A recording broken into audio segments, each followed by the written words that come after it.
உண்மையான ஜனநாயகம் என்பது கூட்டணி அரசு தான். நீ எலெக்ஷனுக்கு போய் தனியாக நின்று ஜெயிக்க முடியாதுன்னும் போது, எல்லா கட்சியும் சேர்ந்து தான் உங்களை ஜெயிக்க வைக்கிறாங்கன்னும் போது, நீங்கள் தனியாக மட்டும் எப்படி ஆள முடியும்? அது இந்த கூட்டணி கட்சிகள் என்ன கேட்டிங்கன்னா வலியுறுத்த வேண்டும். கூட்டணியில் இருக்கக்கூடிய கட்சிகள் 2 இடதுசாரிகள் விசிக, காங்கிரஸ். ஆக்சுவலி இது ரைட் டைமில். ஆமாம், அவங்க வலியுறுத்தணும். சீட்டு எவ்வளோன்றது முக்கியம் இல்லை, எங்களுக்கு 5 சீட்டு கூட கொடுங்க, ஆனால் எங்களுக்கு அதிகாரத்தில் பங்கு வேணும். திமுக 130 சீட்டு இருந்தாலும் அதிகாரத்தில் பங்கு. இப்போ ஆந்திராவில் என்ன 175 சீட்டு வச்சுருக்காரு நாயுடு. மெஜாரிட்டியை விட பல கூட நிறையாவே இருக்குது. ஆனாலும் வந்து பவன் கல்யாணுக்கு டெப்டி சிஎம்.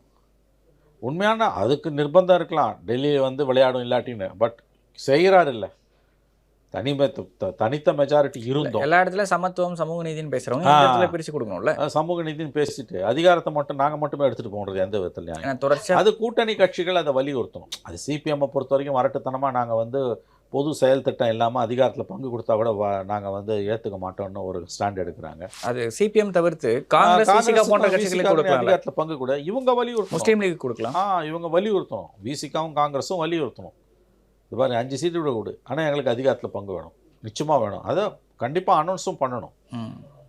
அப்படி இருந்தது அதுதான் உண்மையான ஜனநாயகங்க. தேர்தலில் எங்களை சந்தித்து ஓட்டு கேட்க வரும்போது நீங்கள் கூட்டணியாக தான் வரீங்க, ஆனால் ஜெயிச்ச பிறகு மட்டும் நீங்கள் தனி கட்சி தான் ஆட்சி பண்ணுறீங்க. அது ஏற்புடையதல்ல. தேர்தலில் வெற்றி பெறக்கூடிய கட்சிகளுக்கு அமைச்சரவையில் இடம் கொடுக்கணும், நான் ஒத்துக்கிறேன். அதாவது வந்து கூட்டணியில் நிறைய கட்சிகள் இருக்கும், எல்லாருக்கும் சீட்டு கொடுக்க முடியாது. அதனால் அவங்களுக்குலாம் மந்திரி சபையில் இடம் கொடுன்னு கேட்கல.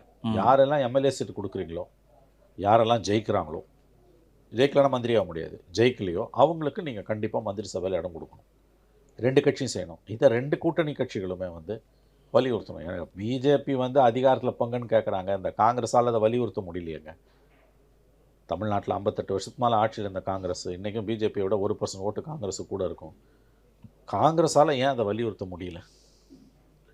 எப்போ நீங்கள் ஒரு கட்சிக்கு வந்து மொத்தமாக பட்டா போட்டு கொடுக்குறீங்களோ அப்பயே வந்து உங்கள் கட்சி தானாக அழியும். போத் ஏடிஎம்கே டிஎம்கே 2 பேரையும் நான் சொல்கிறேன், 2 பேரும் அவ்வளோ சீக்கிரம் இறங்கி வர மாட்டாங்க. சீட்டு வாங்கும்போதே கூட சீட்டு வாங்குங்க. இன் பிரின்சிபல் வரணுங்க. நீ எங்களுக்கு வந்து 10 சீட்டா 5 சீட்டாக கூட கொடு, ஆனால் அதிகாரத்தில் பங்கு இருக்கணும். ஏன்னா ஒரு எம்எல்ஏ இருந்தனா எனக்கு ஒரு மந்திரி பதவி இருக்கணும்.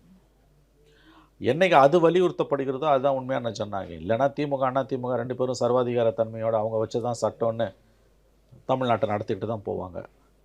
மக்கள் ஒன்றும் இழிச்ச வாயர்கள் அல்ல.